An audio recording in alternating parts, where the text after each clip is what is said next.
श्री शिवाय नमस्तुभ्यम। हर हर महादेव। आप सभी का दिन शुभ हो।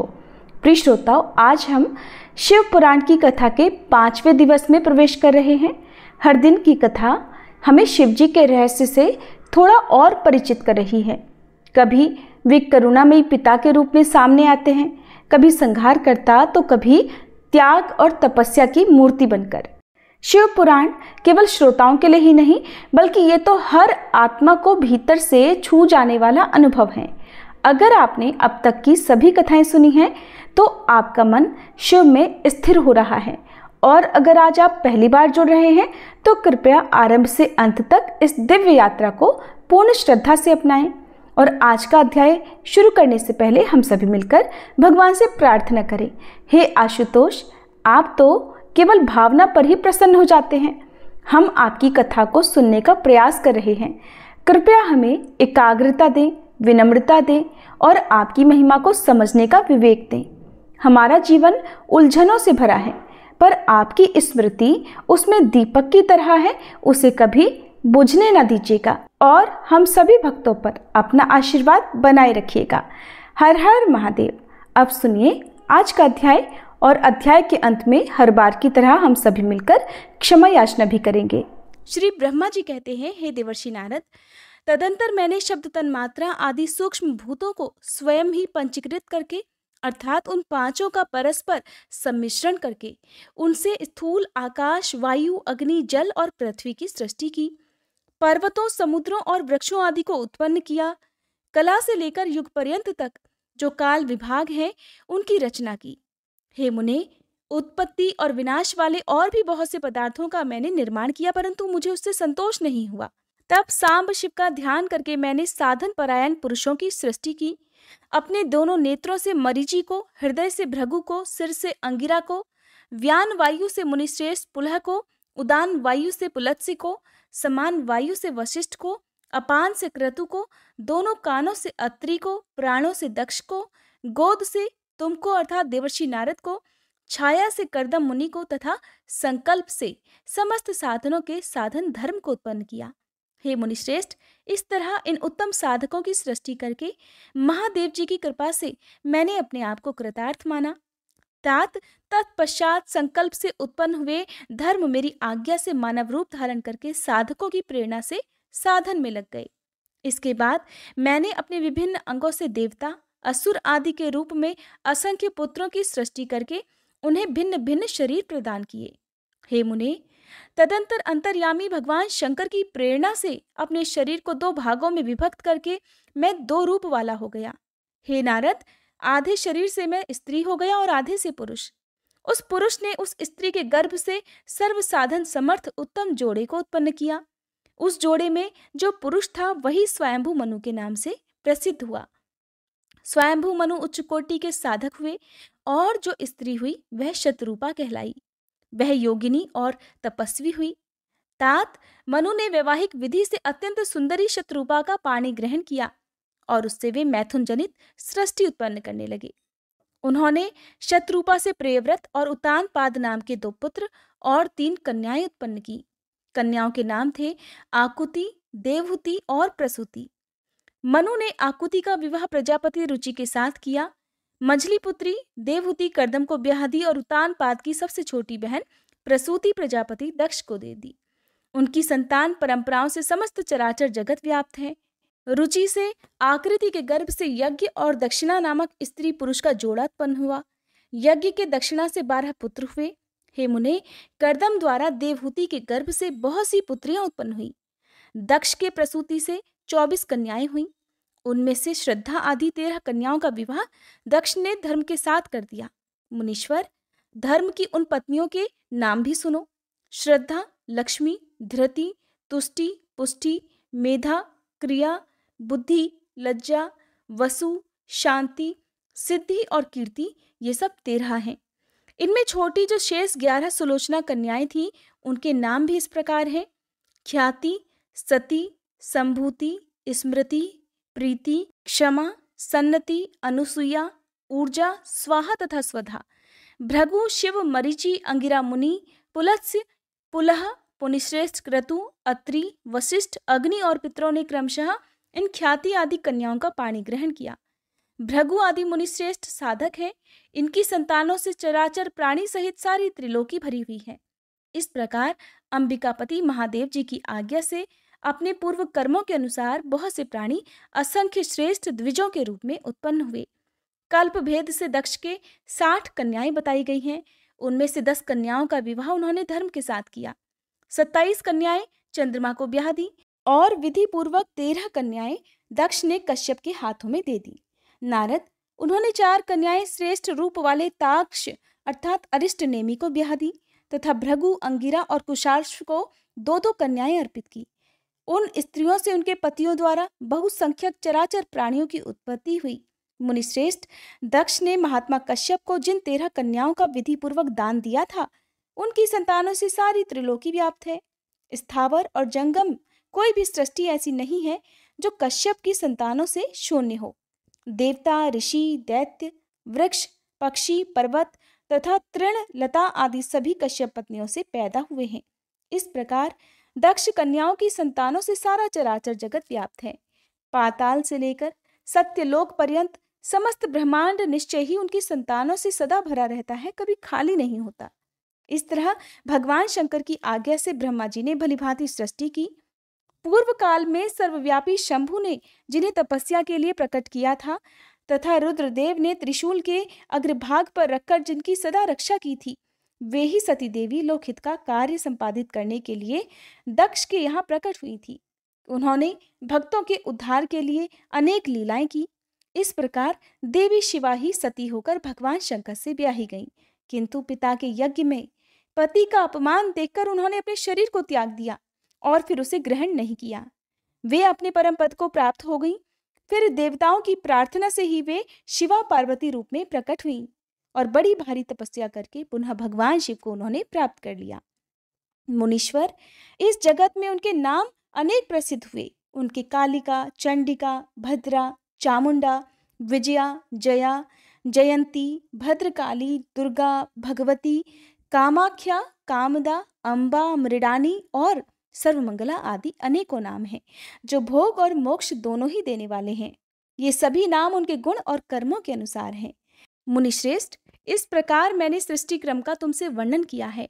ब्रह्मांड का ये सारा भाग भगवान शिव की आज्ञा से मेरे द्वारा रचा गया है। मैं, विष्णु तथा रुद्र, ये 3 देवता गुण भेद से उन्हीं के रूप बतलाए गए हैं। वे मनोरम शिवलोक में शिवा के साथ स्वच्छंद विहार करते हैं। भगवान शिव स्वतंत्र परमात्मा है, निर्गुण और सगुण भी वे ही हैं। श्री सूत जी कहते हैं, हे मुनीश्वरों, ब्रह्मा जी की ये बात सुनकर नारद जी ने विनय पूर्वक उन्हें प्रणाम किया और फिर पूछा, भगवान, भक्त वत्सल भगवान शंकर कैलाश पर्वत पर कब गए और महात्मा कुबेर के साथ उनकी मित्रता कब हुई? परिपूर्ण मंगल विग्रह महादेव जी ने वहां क्या किया? ये सब मुझे बताइए। इसे सुनने के लिए मेरे मन में बड़ा कौतूहल है। तब ब्रह्मा जी कहने लगे, नारद सुनो, चंद्रमौली भगवान शंकर के चरित्र का वर्णन करता हूँ कि वे कैसे कैलाश पर्वत पर गए और कुबेर की उनके साथ किस प्रकार मित्रता हुई, ये सब बताता हूँ। काम्पिल्य नगर में यज्ञदत्त नाम से प्रसिद्ध एक ब्राह्मण रहा करते थे, जो कि बड़े सदाचारी थे। उनका एक पुत्र हुआ जिसका नाम गुणनिधि था। वह बड़ा ही दुराचारी और जुआरी हो गया था। पिता ने अपने उस पुत्र को त्याग दिया। वह घर से निकल गया और कई दिनों तक भूखा प्यासा भटकता रहा। एक दिन वह नैवेद्य चुराने की इच्छा से, अर्थात जो शिवलिंग पर चढ़ाए गए फल आदि होते हैं, भोग होता है, उसे नैवेद्य कहते हैं, इस इच्छा से वह एक शिव मंदिर में गया। वहां उसने अपने वस्त्र को जलाकर उजाला किया। ये मानो उसके द्वारा भगवान शिव के लिए किया गया दीपदान हो। इसके बाद वह चोरी में पकड़ा गया और उसे प्राणदंड मिला। अपने कुकर्मों के कारण वह यमदूतों द्वारा बांधा गया। इतने में ही भगवान शंकर के पार्षद वहां आ पहुंचे और उन्होंने उसे उनके बंधन से छुड़ा दिया। शिव गणों के संगम से उसका हृदय शुद्ध हो गया था, अतः वह उन्हीं के साथ तत्काल शिवलोक में चला गया। वहां सारे दिव्य भोगों का उपभोग तथा उमा महेश्वर का दर्शन करके कालांतर में वह कलिंगराज अरिंदम का पुत्र हुआ। वहां उसका नाम था दम। वह नित्य निरंतर भगवान शिव की सेवा में लगा रहता था। बालक होने पर भी वह दूसरे बालकों के साथ शिव जी का भजन किया करता था। वह क्रमशः युवावस्था को प्राप्त हुआ और फिर पिता के परलोक गमन के बाद राज सिंहासन पर बैठा। राजा दम बड़ी प्रसन्नता के साथ सब ओर शिव धर्मों का प्रचार करने लगे। भूपाल दम का दमन करना दूसरों के लिए सर्वथा कठिन था। हे ब्राह्मण, समस्त शिवालयों में दीपदान करने के अलावा वे दूसरे किसी धर्म को नहीं जानते थे। उन्होंने अपने राज्य में रहने वाले सभी ग्रामाध्यक्षों को बुलाकर ये आज्ञा दे दी कि शिव मंदिर में दीपदान करना सभी के लिए अनिवार्य होगा। जिस जिस ग्रामाध्यक्ष के गांव के पास जितने भी शिवालय अर्थात शिवजी के मंदिर हों, वहां बिना कोई विचार किए सदा ही दीप जलाने चाहिए। आजीवन इस धर्म का पालन करने के कारण राजा दम ने बहुत बड़ी धर्म संपत्ति का संचय कर लिया। फिर वे काल धर्म के अधीन हो गए। दीपदान की वासना से युक्त होने के कारण उन्होंने शिवालयों में बहुत से दीप जलवाए और उसके फलस्वरूप जन्मांतर में वे रत्नमय दीपों की प्रभा के आश्रय होकर अलकापुरी के स्वामी हुए। इस प्रकार भगवान शिव के लिए किया हुआ थोड़ा सा भी पूजन या आराधना समय आने पर महान फल जरूर देता है। ऐसा जानकर उत्तम सुख की इच्छा रखने वाले लोगों को शिव जी का भजन अवश्य ही करना चाहिए। वह दीक्षित का पुत्र जो सदा सब प्रकार के अधर्मों में ही रचा बसा रहता था, दैव योग से शिवालय में धन चुराने के लिए गया और उसने स्वार्थवश अपने कपड़े को दीपक की बत्ती बनाकर उसके प्रकाश से शिवलिंग के ऊपर का अंधेरा दूर कर दिया। इस सत्कर्म के फलस्वरूप वह कलिंग देश का राजा हुआ और धर्म में उसका अनुराग हो गया। कहाँ तो वह अपने कपड़े को दीपक की बत्ती बनाकर शिवलिंग पर चढ़ाया गया नैवेद्य चुराना चाहता था, कहाँ उसको इस किए गए दीपदान का इतना बड़ा पुण्य प्राप्त हो गया। फिर इस सत्कर्म के फलस्वरूप वह कलिंग देश का राजा हुआ और धर्म में उसका अनुराग हो गया और दीप की वासना का उदय होने से शिवालय में दीप जलवाकर उसने यह दिक्पाल का पद प्राप्त कर लिया। मुनीश्वर, देखो तो सही, कहाँ उसका वह कर्म और कहाँ ये दिक्पाल की पदवी जिसका यह मानव धर्मा प्राणी इस समय यहाँ उपभोग कर रहा है। तात, ये तो उसके ऊपर शिवजी के संतुष्ट होने की बात कही गई। अब एक चित्त होकर ये भी सुनो कि किस प्रकार सदा के लिए उसकी भगवान शिव के साथ मित्रता हो गई। नारद, पहले के पाद्म कल्प की बात है। मुझ ब्रह्मा के मानस पुत्र पुलत्स से विश्रवा का जन्म हुआ और विश्रवा के पुत्र कुबेर हुए। उन्होंने पूर्व काल में अत्यंत उग्र तपस्या के द्वारा त्रिनेत्रधारी महादेव जी की आराधना करके विश्वकर्मा जी की बनाई हुई इस अलकापुरी का उपभोग किया। जब वह कल्प बीत गया और मेघवाहन कल्प प्रारंभ हुआ, उस समय वह यज्ञदत्त का पुत्र जो कि प्रकाश का दान करने वाला था, जो दीपदान करने वाला था, कुबेर के रूप में अत्यंत दुस्सह तपस्या करने लगा। दीपदान मात्र से मिलने वाली शिव भक्ति के प्रभाव को जानकर वह काशिकापुरी नगरी में गया और अपने चित्तरूपी रत्नमय प्रदीपों से 11 रुद्रों को उद्बोधित करके अनन्य भक्ति और स्नेह से संपन्न होकर वह तन्मयता पूर्वक शिवजी के ध्यान में मगन होकर निश्चल भाव से बैठ गया। फिर शिवलिंग की प्रतिष्ठा करके वह तब तक तपस्या में लगा रहा जब तक उसके शरीर में केवल अस्थि और चर्म मात्र ही शेष नहीं रह गए। इस प्रकार उसने लगभग 10,000 वर्षों तक कठिन तपस्या की, जिसके बाद विशालाक्षी पार्वती देवी के साथ भगवान विश्वनाथ कुबेर जी के पास आए। उन्होंने प्रसन्न चित्त से अलकापति की ओर देखा। वे तो शिवलिंग में मन को एकाग्र करके ठूंठे काठ की तरह स्थिर भाव से बैठे हुए थे।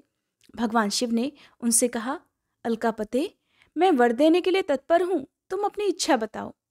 यह वाणी सुनकर तपस्या के धनी कुबेर ने जैसे ही आंखें खोलकर देखा, त्यों ही उमा वल्लभ भगवान श्रीकंठ सामने खड़े हुए दिखाई दिए।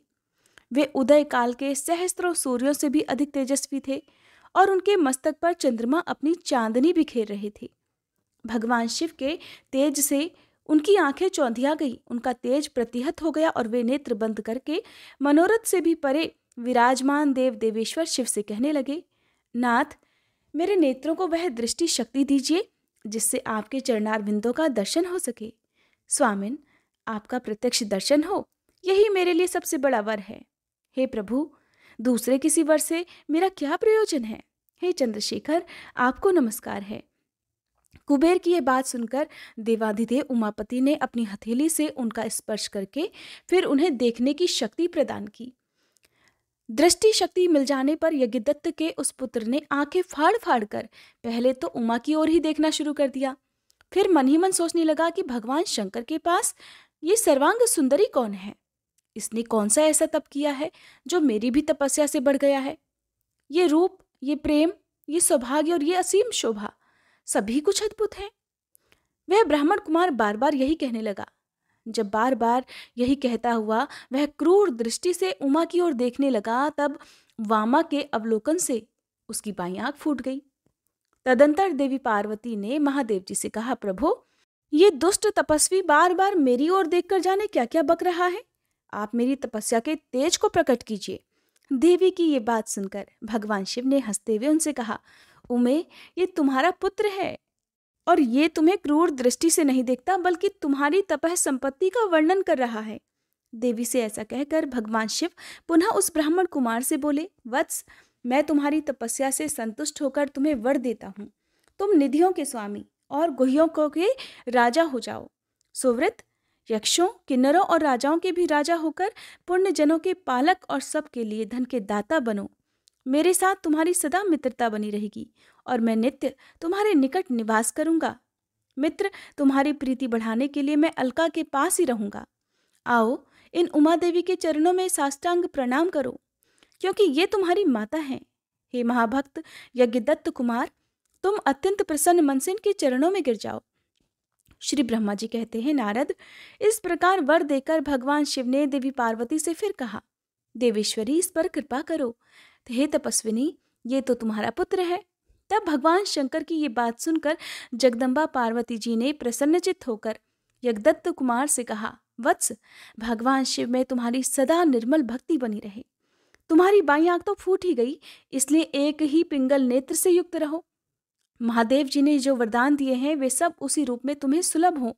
बेटा, मेरे रूप के प्रति ईर्ष्या करने के कारण तुम कुबेर नाम से प्रसिद्ध होगे। इस प्रकार कुबेर को वरदान देकर भगवान महेश्वर पार्वती देवी के साथ अपने विश्वेश्वर धाम में चले गए। इस तरह कुबेर ने भगवान शंकर की मित्रता प्राप्त की और अलकापुरी के पास जो कैलाश पर्वत है वह भगवान शंकर का निवास हो गया। श्री ब्रह्मा जी कहते हैं, हे नारद, हे मुने, कुबेर के तपोबल से भगवान शिव का जिस प्रकार पर्वत श्रेष्ठ कैलाश पर शुभागमन हुआ वह प्रसंग भी सुनो। कुबेर को वर देने वाले विश्वेश्वर शिव जब उन्हें निधिपति होने का वर देकर अपने उत्तम स्थान को चले गए, तब उन्होंने मन ही मन इस प्रकार विचार किया, ब्रह्मा जी के ललाट से जिनका प्रादुर्भाव हुआ है तथा जो प्रलय का कार्य संभालते हैं वे रुद्र मेरे पूर्ण स्वरूप हैं। अतः उन्हीं के रूप में मैं गुह्यों के निवास स्थान कैलाश पर्वत को जाऊंगा। उन्हीं के रूप में मैं कुबेर का मित्र बनकर उसी पर्वत पर विलास पूर्वक रहूंगा और बड़ा भारी तप करूंगा। शिव जी की इस इच्छा का चिंतन करके उन रुद्रदेव ने कैलाश जाने के लिए उत्सुक डमरू बजाया। डमरू की वह ध्वनि जो उत्साह बढ़ाने वाली थी, तीनों लोकों में व्याप्त हो गई। उसका विचित्र और गंभीर शब्द आह्वान की गति से युक्त था, अर्थात सुनने वालों को अपने पास आने के लिए प्रेरित कर रहा था।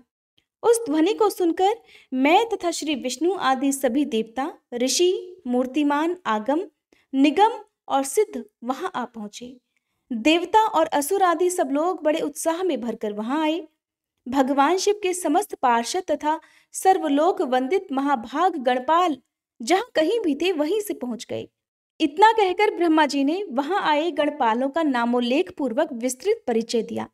फिर इस प्रकार कहना प्रारंभ किया। वे कहने लगे, वहां असंख्य महाबली गणपाल पधारे। वे सब के सब सहस्त्रों भुजाओं से युक्त थे और मस्तक पर जटा का मुकुट धारण किए हुए थे। सभी चंद्रचूर्ण, नीलकंठ और त्रिलोचन थे। हार, कुंडल, केयूर तथा मुकुट आदि से अलंकृत थे। वे मेरे श्री विष्णु के तथा इंद्र के समान तेजस्वी जान पड़ते थे। अणिमा आदि 8 सिद्धियों से घिरे थे तथा करोड़ों सूर्यों के समान उद्भासित हो रहे थे।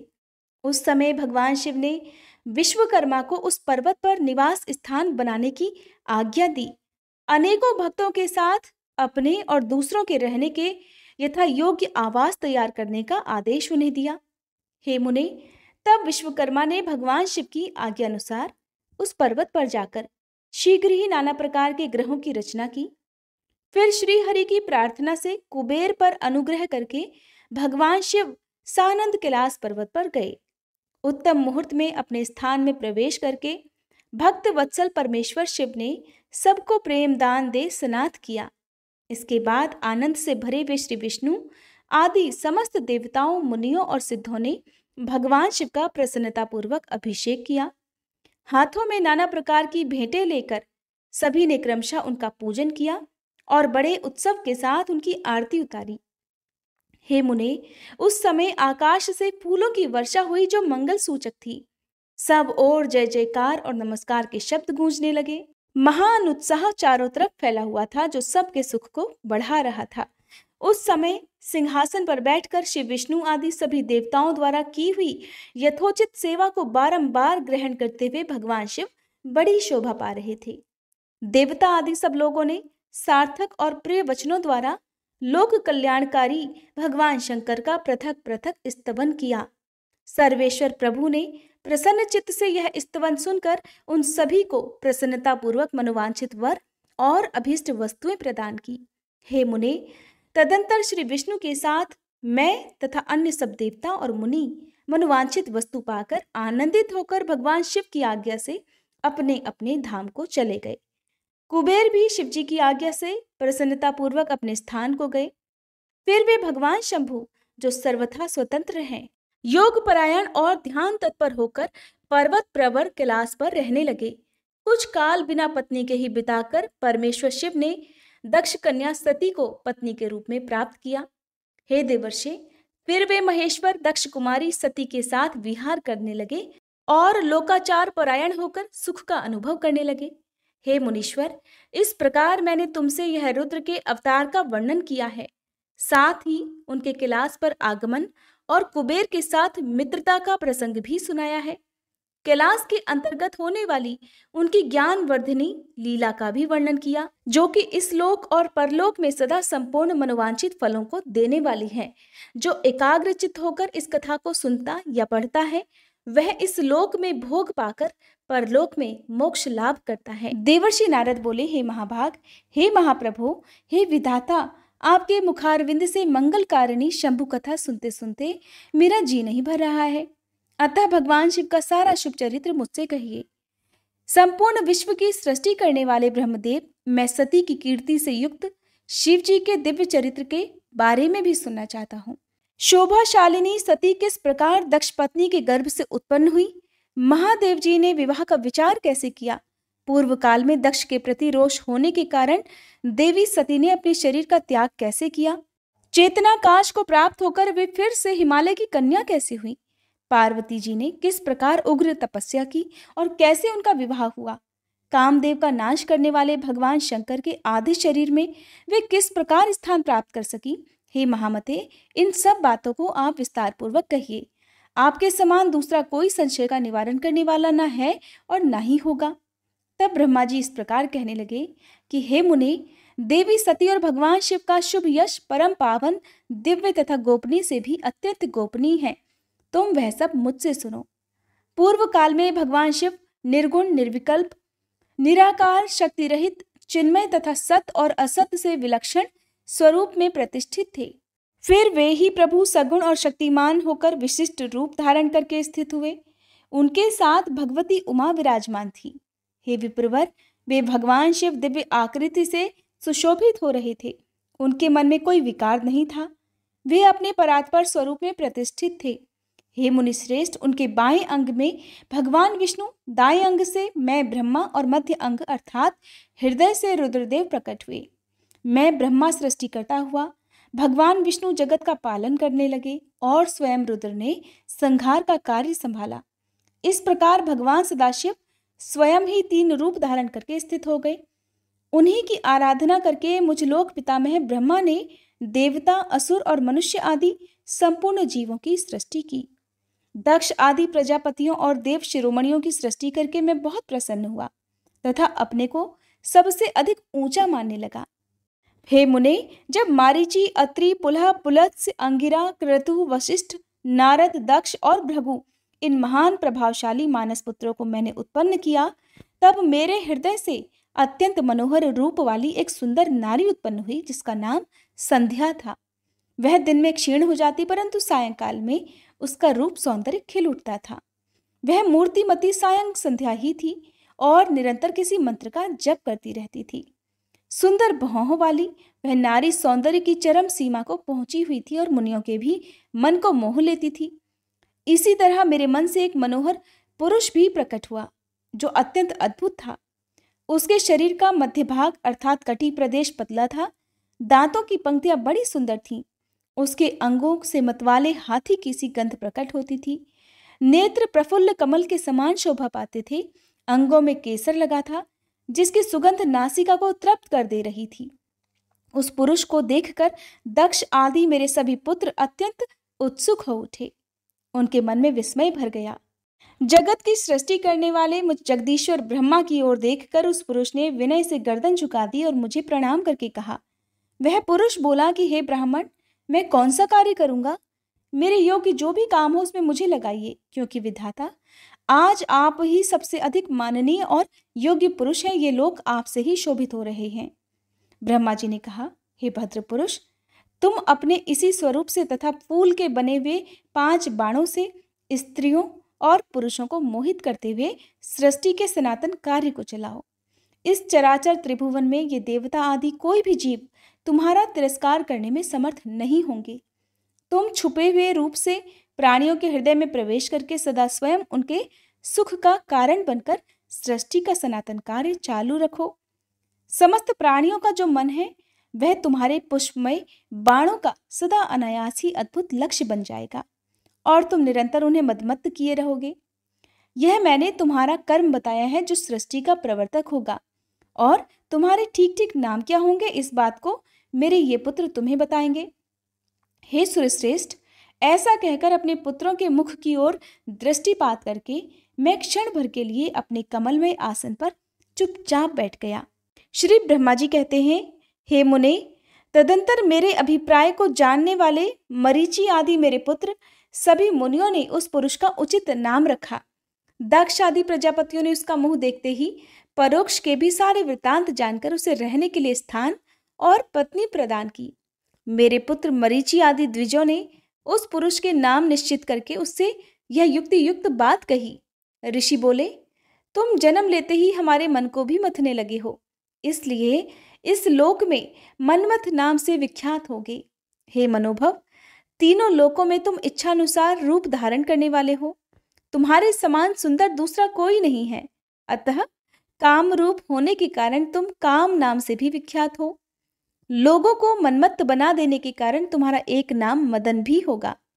तुम बड़े दर्प से उत्पन्न हुए हो, इसलिए दर्पक भी कहलाओगे, और सदर्प होने के कारण ही जगत में कंदर्प नाम से भी तुम्हारी ख्याति होगी। समस्त देवताओं का सम्मिलित बल पराक्रम भी तुम्हारे समान नहीं होगा। अतः सभी स्थानों पर तुम्हारा अधिकार होगा और तुम सर्वव्यापी होगे। जो आदि प्रजापति हैं वे ही ये पुरुषों में श्रेष्ठ दक्ष तुम्हारी इच्छा के अनुरूप पत्नी स्वयं तुम्हें देंगे।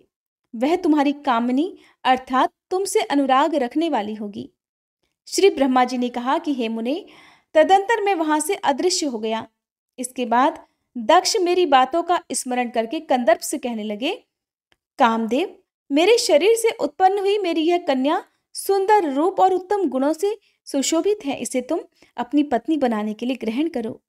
यह गुणों की दृष्टि से सर्वथा तुम्हारे योग्य है। हे महातेजस्वी मनोभव, ये सदा तुम्हारे साथ रहने वाली और तुम्हारी रुचि के अनुसार चलने वाली होगी। धर्मतः ये सदा तुम्हारे अधीन रहेगी।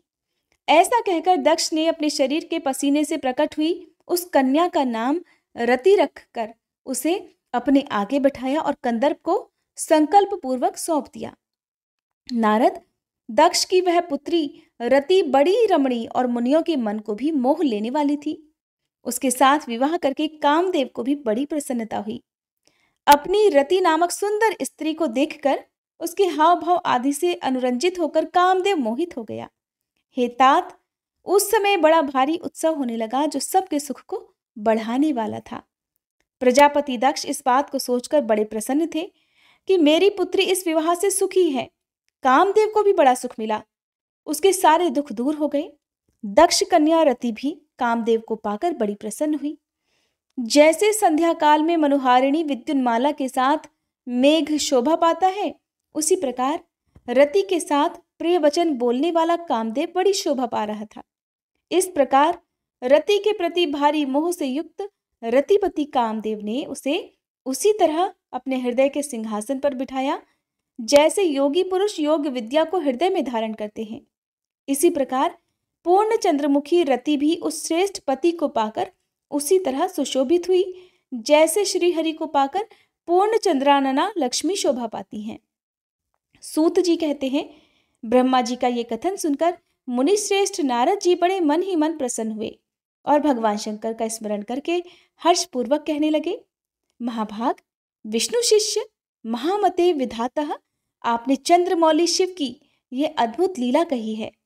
अब मैं ये जानना चाहता हूँ कि विवाह के पश्चात जब कामदेव प्रसन्नता पूर्वक अपने स्थान को चला गया, दक्ष भी अपने घर को पधारे तथा आप और आपके मानस पुत्र भी अपने अपने धाम को चले गए, तब पितरों को उत्पन्न करने वाली ब्रह्म कुमारी संध्या कहाँ गई?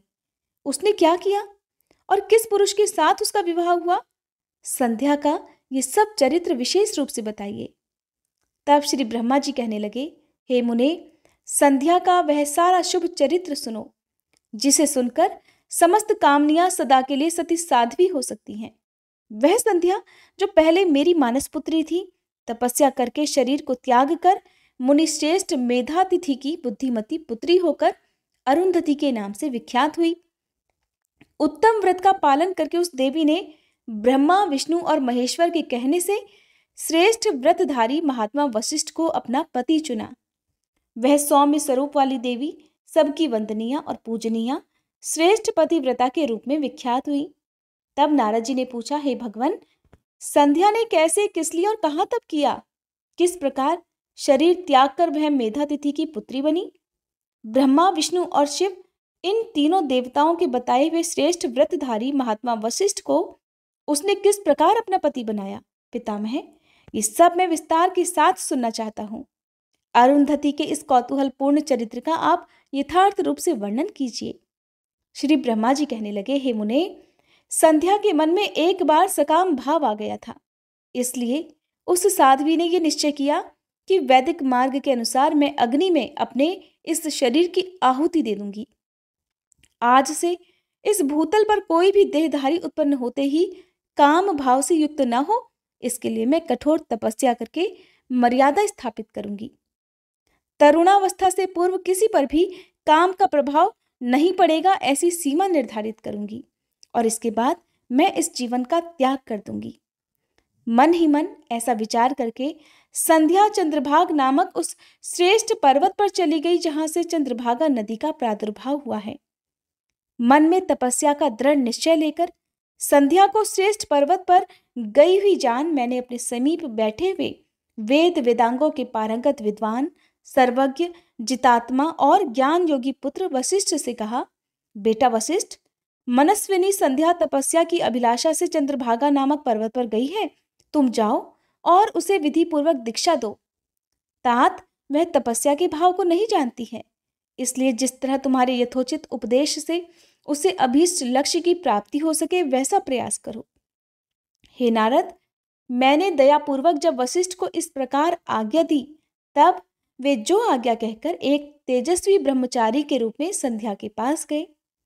चंद्रभाग पर्वत पर एक देव सरोवर है जो जलाशयोचित गुणों से परिपूर्ण होकर मानसरोवर के समान शोभा पाता है। वशिष्ठ ने उस सरोवर को देखा और उसके तट पर बैठी हुई संध्या पर भी दृष्टिपात किया। कमलों से प्रकाशित होने वाला वह सरोवर तट पर बैठी हुई संध्या से उपलक्षित होकर उसी तरह सुशोभित हो रहा था जैसे प्रदोष काल में उदित हुए चंद्रमा और नक्षत्रों से युक्त आकाश शोभा पाता है।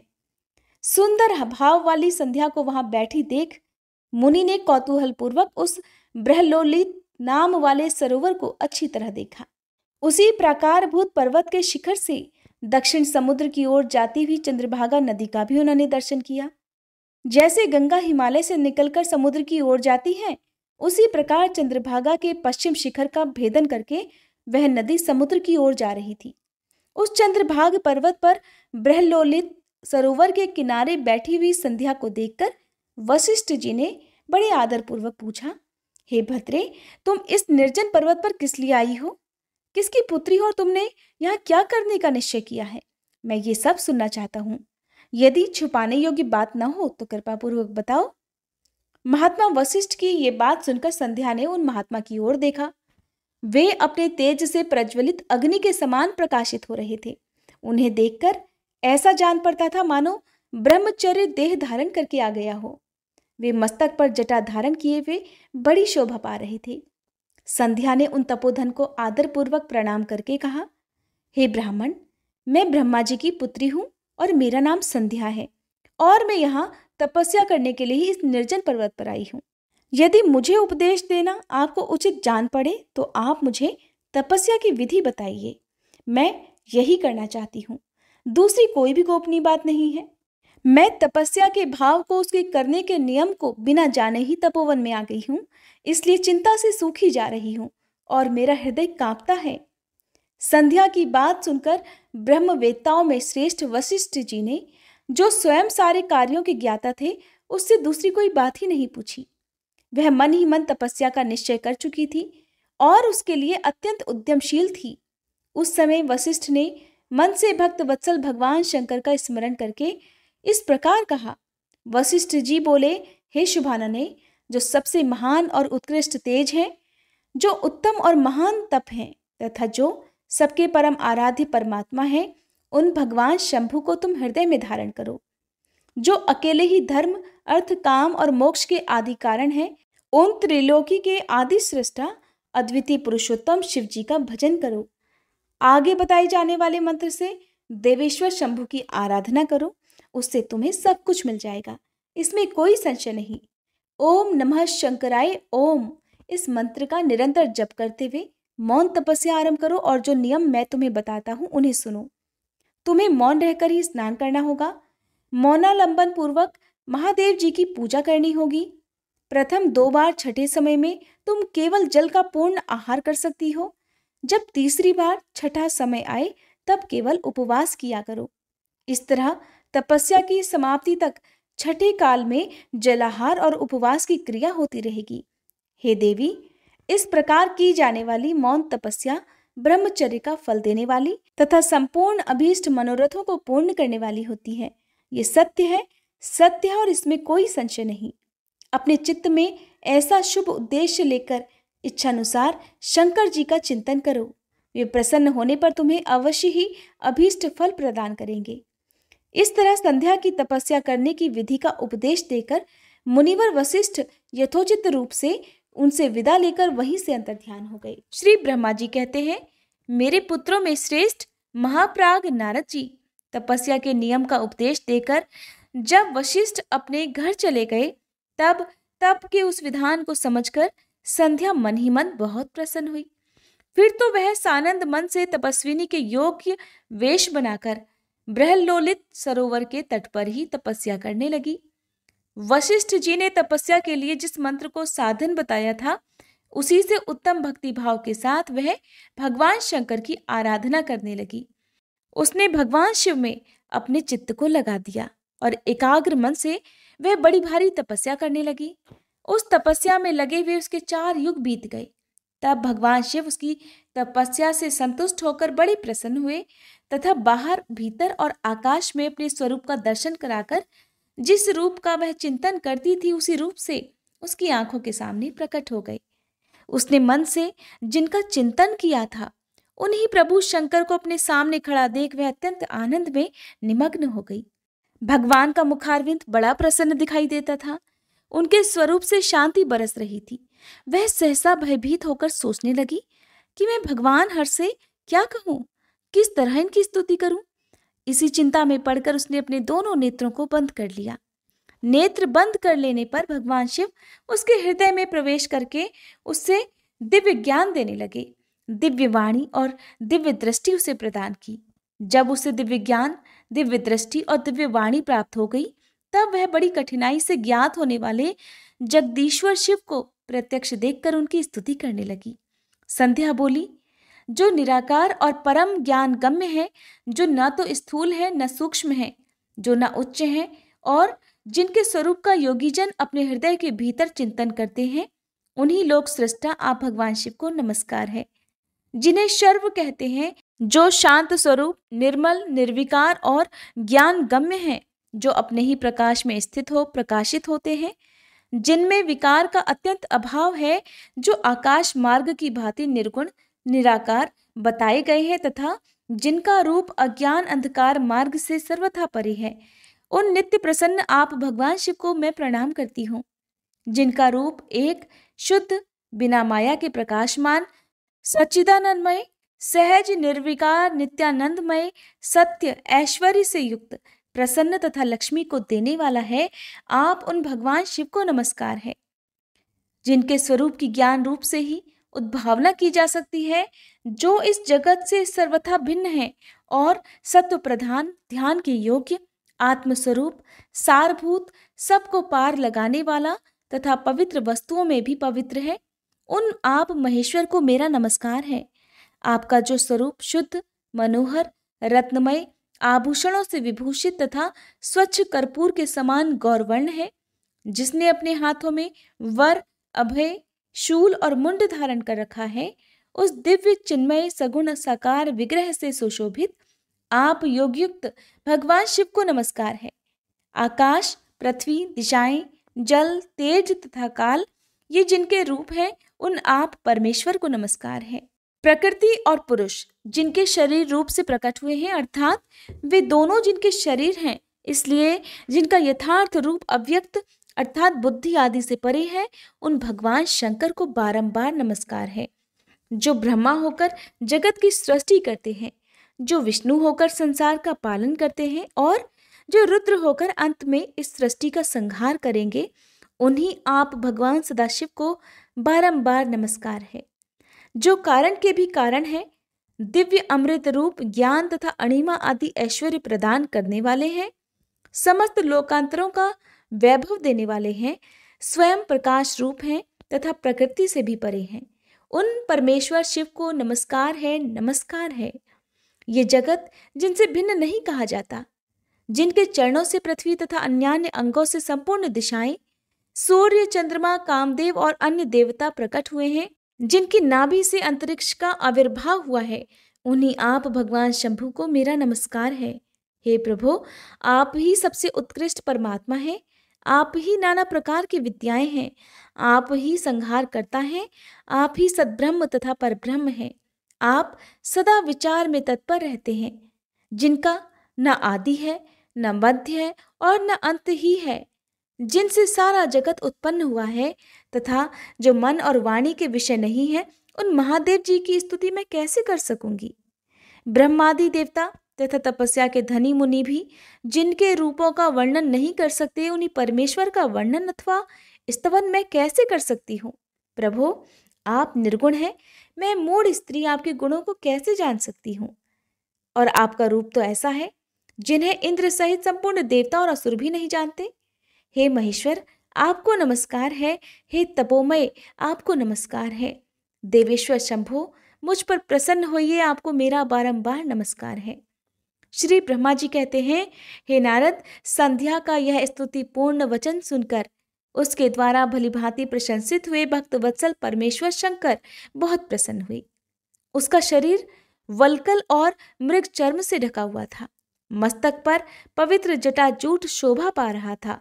उस समय पाले के मारे हुए कमल के समान उसके कुम्हलाए हुए मुंह को देखकर भगवान हर दया से द्रवित होकर उससे इस प्रकार बोले, भद्रे, मैं तुम्हारी इस उत्तम तपस्या से बहुत प्रसन्न हूँ। शुद्ध बुद्धि वाली देवी, तुम्हारे इस स्तवन से भी मुझे बड़ा संतोष हुआ है। अतः इस समय अपनी इच्छा के अनुसार कोई वर मांगो, जिस वर से तुम्हें प्रयोजन हो तथा जो तुम्हारे मन में हो उसे मैं यहाँ अवश्य पूर्ण करूँगा। तुम्हारा कल्याण हो। मैं तुम्हारे व्रत नियम से बहुत प्रसन्न हूँ। प्रसन्नचित्त महेश्वर का ये वचन सुनकर अत्यंत हर्ष से भरी हुई संध्या उन्हें बारंबार प्रणाम करके बोली, हे महेश्वर, यदि आप मुझे प्रसन्नता पूर्वक वर देना चाहते हैं तो मैं वर पाने के योग्य हूँ। यदि पाप से शुद्ध हो गई हूँ तथा देव, यदि इस समय आप मेरी तपस्या से प्रसन्न हैं तो मेरा मांगा हुआ ये पहला वर सफल करें। देवेश्वर, इस आकाश में पृथ्वी आदि किसी भी स्थान में जो प्राणी है वे सब के सब जन्म लेते ही काम भाव से युक्त ना हो जाएं। नाथ, मेरी सकाम दृष्टि कहीं न पड़े। मेरे जो पति हों वे भी मेरे अत्यंत सुहृद हों।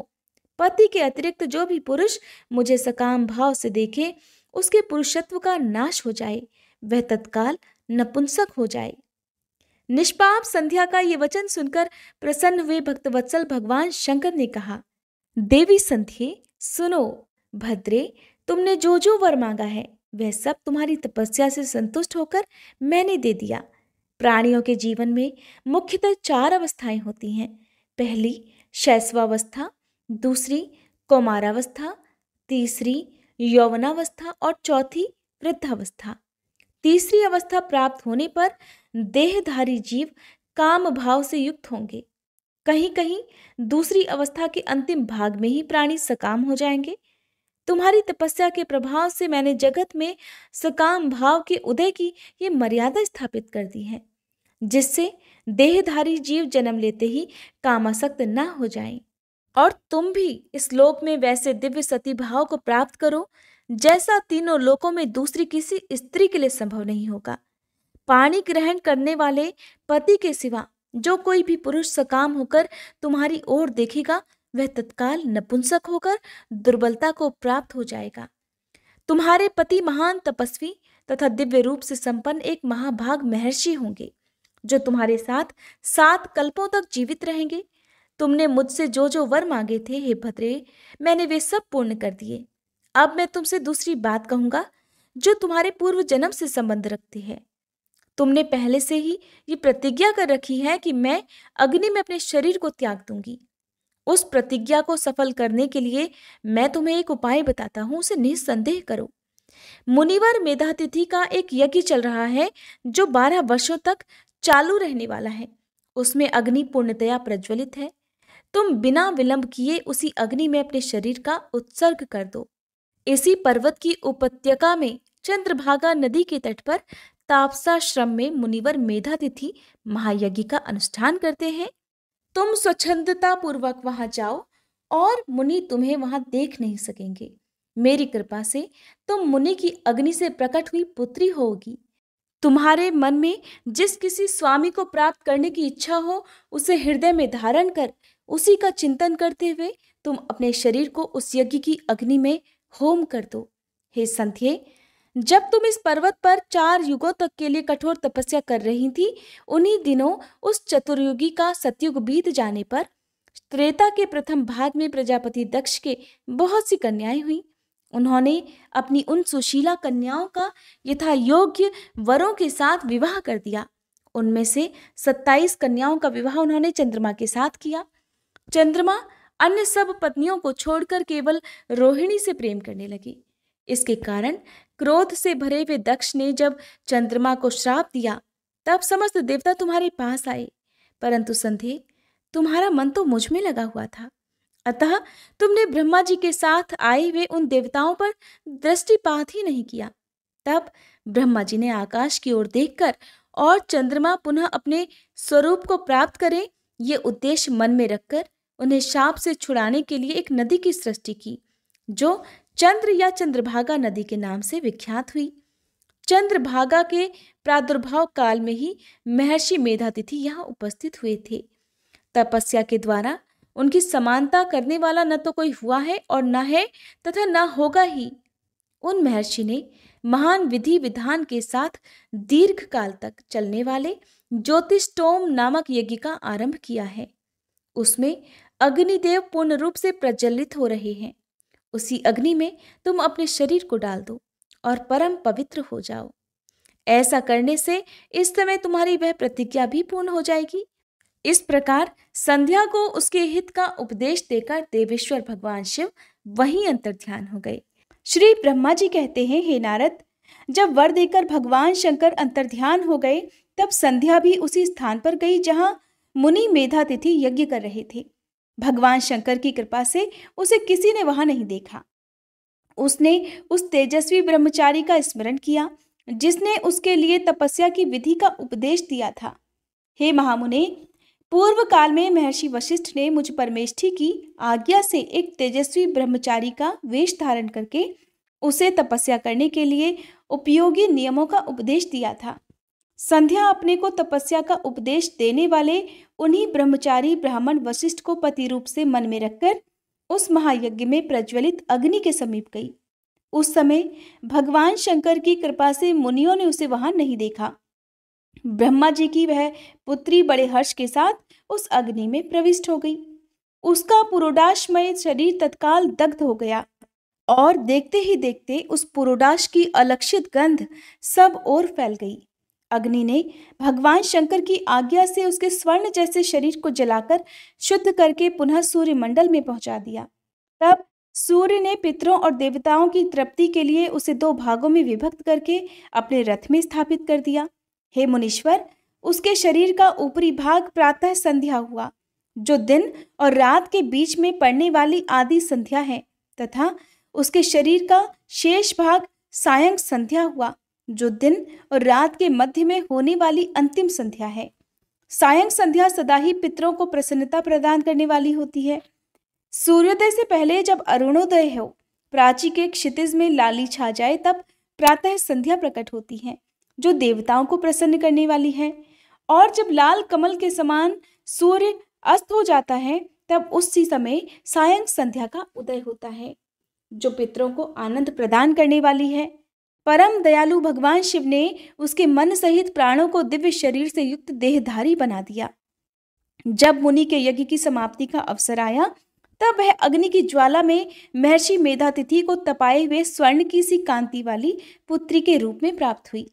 मुनि ने बड़े आमोद के साथ उस समय उस पुत्री को ग्रहण किया। हे मुने, उन्होंने यज्ञ के लिए उसे नहलाकर अपनी गोद में बिठा लिया। शिष्यों से घिरे हुए महामुनि मेधातिथि को वहां बड़ा परम आनंद प्राप्त हुआ। उन्होंने उसका नाम अरुंधति रखा। वह किसी भी कारण से धर्म का अवरोध नहीं करती थी, अतः उसी गुण के कारण उसने स्वयं यह त्रिभुवन विख्यात नाम प्राप्त किया।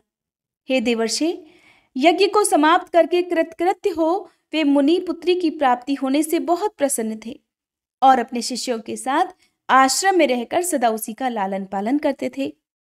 देवी अरुंधति चंद्रभागा नदी के तट पर ताप सारण्य के भीतर मुनिवर मेधातिथि के उस आश्रम में धीरे धीरे बड़ी होने लगी। जब वह विवाह के योग्य हो गई, तब मैंने, विष्णु तथा महेश्वर ने मिलकर मुझ ब्रह्मा के पुत्र वशिष्ठ के साथ उसका विवाह करा दिया। ब्रह्मा, विष्णु तथा महेश के हाथों से निकले हुए जल से शिप्रा आदि 7 परम पवित्र नदियां उत्पन्न हुई। हे मुने, मेधातिथि की पुत्री महासाध्वी अरुंधति समस्त पतिव्रताओं में सबसे श्रेष्ठ थी। वह महर्षि वशिष्ठ को पति रूप में पाकर उनके साथ बड़ी शोभा पाने लगी और उससे शक्ति आदि शुभ और श्रेष्ठ पुत्र उत्पन्न हुए। हे मुनि श्रेष्ठ, वह प्रीतम पति वशिष्ठ को पाकर विशेष शोभा पाने लगी। मुनि शिरोमणि, इस प्रकार मैंने तुम्हारे समक्ष संध्या के पवित्र चरित्र का वर्णन किया है, जो समस्त कामनाओं के फलों को देने वाला, परम पावन और दिव्य है।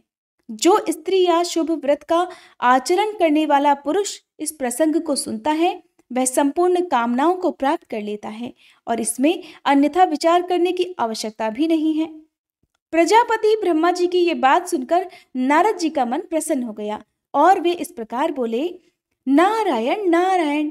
हे ब्राह्मण, आपने अरुंधति की तथा पूर्व जन्म में उसकी स्वरूपभूता संध्या की बड़ी उत्तम दिव्य कथा सुनाई है, जो शिव भक्ति की वृद्धि करने वाली है। हे धर्मज्ञ, अब आप भगवान शिव के उस परम पवित्र चरित्र का भी वर्णन कीजिए, जो दूसरों के पापों का विनाश करने वाला, उत्तम और मंगलदायक है। जब कामदेव रति से विवाह करके हर्ष पूर्वक चला गया, दक्ष आदि अन्य मुनि भी जब अपने अपने स्थान को पधार गए और जब संध्या भी तपस्या करने के लिए चली गई, तब उसके बाद वहां क्या हुआ? तब श्री ब्रह्मा जी कहने लगे, हे विप्रवर नारद, तुम धन्य हो, भगवान शिव के सेवक हो, अतः शिव जी की लीला से युक्त जो उनका शुभ चरित्र है, अब उसे भक्ति पूर्वक सुनो। हे तात, पूर्व काल में एक बार जब मैं मोह में पड़ गया, तब भगवान शंकर ने मेरा उपहास किया और तब मुझे बड़ा क्षोभ हुआ था। वस्तुतः शिव की माया ने मुझे मोह लिया था, इसलिए मैं भगवान शिव के प्रति ईर्ष्या करने लगा। और किस प्रकार, ये बताता हूं, ध्यान से सुनो। मैं उस स्थान पर गया जहां दक्षराज मुनि उपस्थित थे, वहीं रति के साथ साथ कामदेव भी था। हे नारद, उस समय मैंने बड़ी प्रसन्नता के साथ दक्ष तथा दूसरे पुत्रों को संबोधित करके वार्तालाप आरंभ किया। उस वार्तालाप के समय मैं शिव की माया से पूर्णतया मोहित था, अतः मैंने कहा, हे पुत्रों, तुम्हें ऐसा प्रयत्न करना चाहिए जिससे महादेव जी किसी कमनीय कांति वाली स्त्री का पाणी ग्रहण करें। इसके बाद मैंने भगवान शिव को मोहित करने का भार रति सहित कामदेव को सौंप दिया। कामदेव ने मेरी आज्ञा मानकर कहा, हे प्रभु, सुंदरी स्त्री ही मेरा अस्त्र है, अतः शिव जी को मोहित करने के लिए अन्य किसी और नारी की सृष्टि कीजिए। ये सुनकर मैं चिंता में पड़ गया और लंबी लंबी सांसें खींचने लगा। मेरे उस निश्वास से राशि राशि पुष्पों से विभूषित वसंत का प्रादुर्भाव हुआ और वसंत और मलयानिल ये दोनों मदन के सहायक हुए। इनके साथ जाकर कामदेव ने वामदेव को मोहने की बारंबार चेष्टा की, परंतु उसे सफलता नहीं मिली। जब वह निराश होकर लौट आया तब उसकी बात सुनकर मुझे बड़ा दुख हुआ। उस समय मेरे मुख से जो निश्वास वायु चली उससे मारगणों की उत्पत्ति हुई। उन्हें मदन की सहायता के लिए आदेश देकर मैंने पुनः उन सबको शिव जी के पास भेजा, परंतु महान प्रयत्न करने पर भी वे भगवान शिव को मोह में नहीं डाल सके और कामदेव सपरिवार वापस लौट आया और मुझे प्रणाम करके अपने स्थान को चला गया। उसके चले जाने पर मैं मन ही मन ये सोचने लगा कि निर्विकार तथा मन को वश में रखने वाले योग परायण भगवान शंकर किसी स्त्री को अपनी सहधर्मिणी बनाना कैसे स्वीकार करेंगे। बस यही सोचते सोचते मैंने भक्ति भाव से उन भगवान श्री हरि का स्मरण किया, जो साक्षात शिव स्वरूप तथा मेरे शरीर के जन्मदाता हैं। मैंने दीन वचनों से युक्त शुभ स्तोत्रों द्वारा उनकी स्तुति की। उस स्तुति को सुनकर भगवान शीघ्र ही मेरे सामने प्रकट हो गए। उनके 4 हाथ शोभा पा रहे थे, नेत्र प्रफुल्ल कमल के समान सुंदर थे। उन्होंने हाथों में शंख, चक्र, गदा और पद्म धारण कर रखे थे। उनके श्याम शरीर पर पीतांबर की बड़ी शोभा हो रही थी। वे भगवान श्री हरि भक्त प्रिय हैं और उन्हें अपने भक्त बहुत ही प्रिय हैं। सबके उत्तम शरणदाता उन श्री हरि को उस रूप में देखकर मेरे नेत्रों से प्रेमाश्रुओं की धारा बह चली और मैं गदगद कंठ से बारंबार उनकी स्तुति करने लगा। मेरे उस स्तोत्र को सुनकर अपने भक्तों के दुख दूर करने वाले भगवान श्री हरि बहुत प्रसन्न हुए और शरण में आए हुए मुझ ब्रह्मा से बोले, महाप्राज्ञ विधाता, हे लोक सृष्टा ब्राह्मण, तुम धन्य हो। बताओ, तुमने किस लिए आज मेरा स्मरण किया है और किस निमित्त से यह स्तुति की जा रही है? तुम पर कौन सा महान दुख आ पड़ा है? उसे मेरे सामने इस समय कहो, मैं वह सारा दुख मिटा दूंगा। इस विषय में कोई संदेह या अन्यथा विचार तुम्हें नहीं करना चाहिए। तब ब्रह्मा जी ने सारा प्रसंग सुनाकर कहा कि हे केशव, यदि भगवान शिव किसी तरह पत्नी को ग्रहण कर ले तो मैं सुखी हो जाऊंगा, मेरे अंतःकरण का सारा दुख दूर हो जाएगा। इसी के लिए मैं आपकी शरण में आया हूं। मेरी ये बात सुनकर भगवान मधुसूदन हंस पड़े और मुझ लोक सृष्टा ब्रह्मा का हर्ष बढ़ाते हुए मुझसे शीघ्र ही यूं बोले, हे विधाता, तुम मेरा वचन सुनो, ये तुम्हारे भ्रम का निवारण करने वाला है। मेरा वचन ही वेद शास्त्र आदि का वास्तविक सिद्धांत है। शिव ही सबके कर्ता भर्ता और हर्ता है। वे ही परात्पर हैं, पर ब्रह्म, परेश, निर्गुण, नित्य, अनिर्देश, निर्विकार, अद्वितीय, अच्युत, अनंत, सबका अंत करने वाले स्वामी और सर्वव्यापी परमात्मा और परमेश्वर हैं। सृष्टि पालन और संहार के कर्ता, तीनों गुणों को आश्रय देने वाले, व्यापक, ब्रह्मा, विष्णु और महेश नाम से प्रसिद्ध, रजोगुण, सत्वगुण और तमोगुण से परे, माया से ही भेद युक्त प्रतीत होने वाले, निरीह, माया रहित, माया के स्वामी या प्रेरक, चतुर, सगुण, स्वतंत्र, निर्विकल्प, आत्माराम, भक्त परवश, सुंदर विग्रह से सुशोभित योगी, नित्य योग परायण, योग मार्गदर्शक, गर्वहारी, लोकेश्वर और सदा दीन वत्सल हैं। तुम उन्हीं की शरण में जाओ।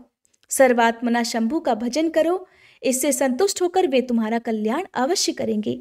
हे ब्राह्मण, यदि तुम्हारे मन में ये विचार हो कि शंकर पत्नी का पाणी ग्रहण करें तो शिवा को प्रसन्न करने के उद्देश्य से शिव का स्मरण करते हुए उत्तम तपस्या करो। अपने उस मनोरथ को हृदय में रखते हुए देवी शिवा का ध्यान करो। वे देवेश्वरी यदि प्रसन्न हो जाए तो वे सारा कार्य ही सिद्ध कर देंगी, और यदि शिवा सगुण रूप से अवतार ग्रहण करके लोक में किसी की पुत्री हो, मानव शरीर ग्रहण करे, तो वे निश्चय ही महादेव जी की पत्नी हो सकती हैं। हे ब्राह्मण, तुम दक्ष को आज्ञा दो, वे भगवान शिव के लिए पत्नी का उत्पादन करने के निमित्त स्वतः भक्ति भाव से प्रयत्न पूर्वक तपस्या करें। हे तात, शिवा और शिव दोनों को भक्त के अधीन जानना चाहिए। वे निर्गुण परब्रह्म स्वरूप होते हुए भी स्वेच्छा से सगुण हो जाते हैं। हे विधे, भगवान शिव की इच्छा से प्रकट हुए हम दोनों ने जब उनसे प्रार्थना की थी, तब पूर्व काल में भगवान शंकर ने जो बात कही थी उसे याद करो।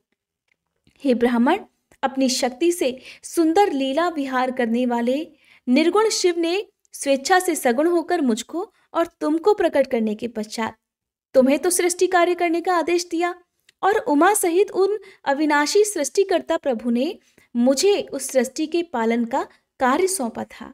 फिर नाना लीला विशारद उन दयाल स्वामी ने हंसकर आकाश की ओर देखते हुए बड़े प्रेम से कहा, हे विष्णु, मेरा उत्कृष्ट रूप इन विधाता के अंग से इस लोक में प्रकट होगा, जिसका नाम रुद्र होगा। रुद्र का रूप ऐसा ही होगा जैसा मेरा है, वह मेरा पूर्ण रूप होगा। तुम दोनों को सदा उसकी पूजा करनी चाहिए। वह तुम दोनों के संपूर्ण मनोरथों को सिद्ध करने वाला होगा। वही जगत का प्रलय करने वाला होगा। वही समस्त गुणों का दृष्टा, निर्विशेष और उत्तम योग का पालक होगा। यद्यपि तीनों देवता मेरे ही रूप हैं, फिर भी विशेषतः रुद्र मेरा पूर्ण रूप होगा। पुत्रों, देवी उमा के भी 3 रूप होंगे। एक रूप का नाम लक्ष्मी होगा, जो इन श्री हरि की पत्नी होंगी। दूसरा रूप ब्रह्म पत्नी सरस्वती है। तीसरा रूप सती के नाम से प्रसिद्ध होगा। सती उमा का पूर्ण रूप होंगी और वे ही भावी रुद्र की पत्नी होंगी। ऐसा कहकर भगवान महेश्वर हम पर कृपा करने के पश्चात वहां से अंतर्ध्यान हो गए, और फिर हम दोनों सुखपूर्वक अपने अपने कार्य में लग गए। हे ब्राह्मण, समय पाकर मैं और तुम दोनों सपत्नीक हो गए और साक्षात भगवान शंकर रुद्र नाम से अवतीर्ण हुए। वे इस समय कैलाश पर्वत पर निवास करते हैं। हे प्रजेश्वर, अब शिवा भी सती नाम से अवतीर्ण होने वाली हैं, अतः तुम्हें उनके उत्पादन के लिए एक ही प्रयास करना चाहिए।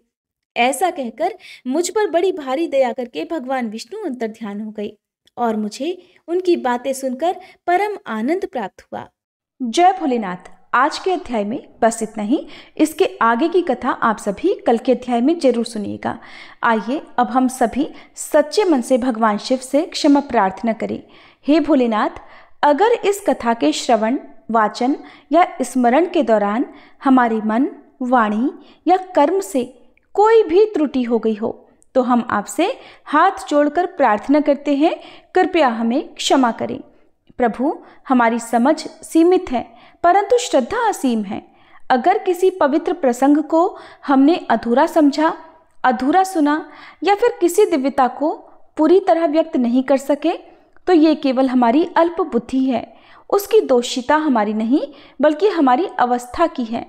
आप तो दयालु हैं, कृपामय हैं, भक्तों के हर अपराध को क्षमा कर देने वाले हैं। हे भोलेनाथ, हमारी इस भक्ति यात्रा को स्वीकार करें और हमारे दोषों को नष्ट करके हमें अपनी शरण में रखें।